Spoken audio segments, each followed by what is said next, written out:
इस लड़की ने साफ साफ स्क्रीन पर नंबर 2 देखा, लेकिन अपने बॉयफ्रेंड से कहा कि जवाब नंबर 1 है। लड़के ने बिना सोचे समझे बटन 1 दबा दिया। जैसे ही लोहे का दरवाजा खुला, अंदर से एक खूंखार शेर निकल आया। लड़का भागना चाहता था, लेकिन उसके पैरों में पड़ी जंजीरें उसे रोक चुकी थी। और फिर दर्शकों की तालियों शोर के बीच वो शेर का खाना बन गया। अपने बॉयफ्रेंड से धोखा करने के बदले लड़की को गेम के आयोजकों ने $30 मिलियन का इनाम दिया। ये खेल था the princess and the slave. Control panel पर 3 बटन थे और हर बटन एक लोहे के दरवाजे से जुड़ा था। किसी एक दरवाजे के पीछे होती थी एक मासूम प्रिंसेस और बाकी 2 दरवाजों के पीछे होते थे खूंखार शेर। अगर प्रिंसेस वाला दरवाजा चुन लिया तो सीधा $30 मिलियन। प्रिंसेस सही जवाब देख सकती थी, लेकिन उसने झूठ बोला। साफ था कि पैसे के सामने प्यार की कोई कीमत नहीं। जैसे ही दर्शक इस तमाशे में खोए हुए थे, तभी दूसरा चैलेंजर काइजी एरिना में आया। उसके पैरों में भी जंजीरें बांध दी गईं और सामने लोहे के दरवाजे खुलते ही उसकी एक्स गर्लफ्रेंड खड़ी थी। अब इस जानलेवा टेस्ट का सामना करते हुए काइजी सिर्फ अपनी एक्स से सही जवाब की भीख मांग सकता था। यूमी ने स्क्रीन देखी और ठंडी नजर से बोली, नंबर 3। अचानक पास बैठा एक बुजुर्ग चिल्लाने लगा, शांत रहो, याद करो उसने तुम्हारे साथ कैसे धोखा किया था। अगर वो 3 कह रही है तो पक्का जवाब 3 नहीं है। काइजी का दिमाग घूमने लगा। सामने भूखे शेरों को देखकर वो टूटने ही वाला था। तभी उसे किसी ने आवाज दी, टोनोगावा, उसका पुराना प्रतिद्वंदी। काइजी को अचानक उसकी बात याद आई। जो असली हिम्मत है वो नंबर 3 से जुड़ी है। काइजी ने दांत भींचकर रिस्क लिया और बटन 3 दबा दिया। धीरे धीरे दरवाजा खुला और सामने यूमी खड़ी थी। काइजी ने राहत की सांस लेते हुए उसका शुक्रिया कहा, लेकिन यूमी ने सच्चाई बता दी। मुझे आयोजकों ने कहा था कि मैं 3 बोलूं। उन्हें पता था मैंने तुझे धोखा दिया है और वो मानकर चल रहे थे कि तू मेरी बात पर भरोसा नहीं करेगा। उन्हें उम्मीद नहीं थी कि उनका प्लान उल्टा पड़ जाएगा। असल में टोनोगावा ने काइजी की मदद इसलिए की थी ताकि दोनों मिलकर अगले बड़े गेम का सामना कर सकें। वो गेम था एक पचिनको मशीन जिसका जैकपॉट था $1.3 अरब।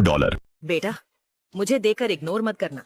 इस बार जो भी एग्जाम में पास होना चाहता है मैं पास कर दूंगी, मगर मेरा भी एक काम करना होगा। तुम्हें इस वीडियो को एक लाइक और चैनल को सब्सक्राइब करना होगा और 5 सच्चे मित्र को शेयर करना होगा। और मेरे बेटे, जाते जाते कमेंट में सरस्वती माँ लिख दो।